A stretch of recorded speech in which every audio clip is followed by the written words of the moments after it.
We have a Rockwood Mini Light 2504S of 2017, and when we got it, we found out soon after, or when we bought it, that there was only one light switch in it.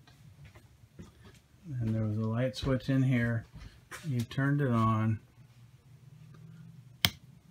and it just turned on this, while everything else is dark. So, to turn all of them on, we have to go around and turn them on. Each one by hand.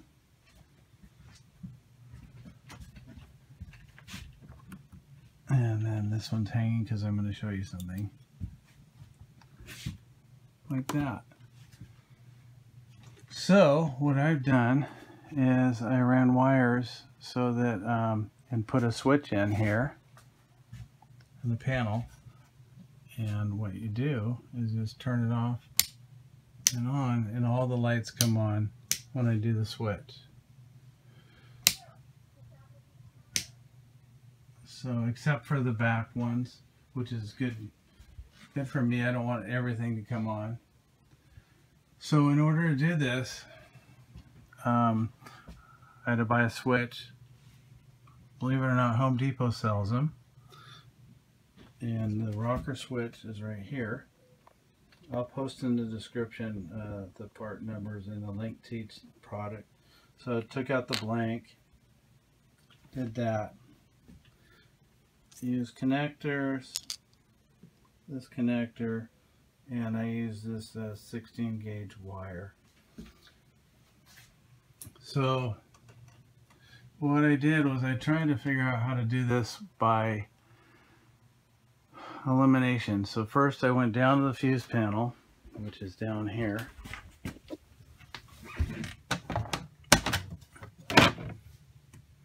and I started pulling fuses to see what one operated the lights that I wanted to do.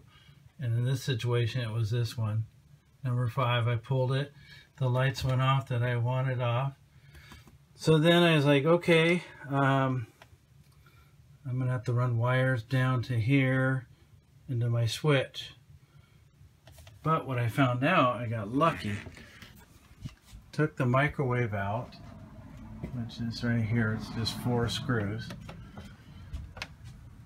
Found this wire coming from number 5, but I showed you the fuse, and going up here into the ceiling, this wire here. So what I did was I took the wire, the hot wire, which is the red and white, and the neutral is the white, cut it. Here's where the power comes in. Ran this down to my switch, and then I ran from the switch back up here to here. So this is, when that switch is done, on and on, it's like these connecting together and sending the circuit through. It was a bear to get the wires through here, around this cabinet right here. There's a dead space under here, but there's a couple holes drilled for wires to go through. All these wires down here, and it goes through here. So what I did, I found a wire inside here, and that ran all the way through to here. It was this white wire here. It was being used for something else. I disconnected it, tied a string onto it, and pulled the string through and out here, connected my wires and the end of the white wire, pulled it through, got luckier than heck, and pulled the wire, got it through, and connected it up here to the switch. So another dilemma I had was that fuse and this wire right here also goes through, and it feeds above the bed here. these lights. So when we're laying in bed, we want to be able to use this switch that's down here. So I had to get a hot wire to that. Bye.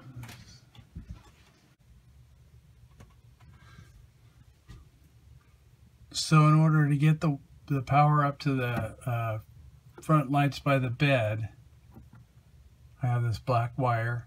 I connected in the hot, ran a single wire up here to here. I had to switch to red because I ran out of the black wire. Ran a red wire up here,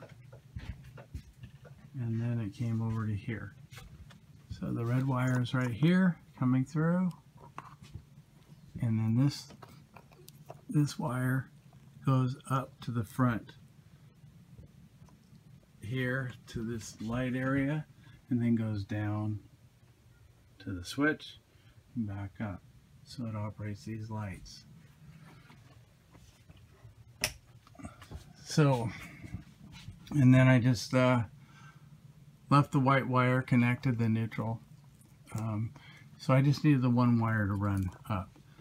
You can kind of see in here, there's a channel right up in here and up in there that runs through. And so I had to take each one of these lights and then pull them down like this. They're really easy to do. There's 3 screws. They pull down. I'm going to turn this off so you can see. This just unscrews like that. Pull it off, pull the screws, and then drop it down. So to feed this through here, I use this this fish tape, and I fed it down through each channel to get it down to each light, pulled it, and then rerouted it to go here and then over there. So I like this a lot better now, and then I'll be able to come in and do turn on more lights all at once. So I'll leave parts I use down in the description, and so you can see what we got. And if you want to do this too, I'm sure you can do it. It's going to take a little bit of thinking, but the microwave is only held in here by 4 screws on the face, and then it's just plugged in the back. So you unscrew it, pull it out part way, reach in here, unplug it. So one more project down. Take care, everybody, and happy camping.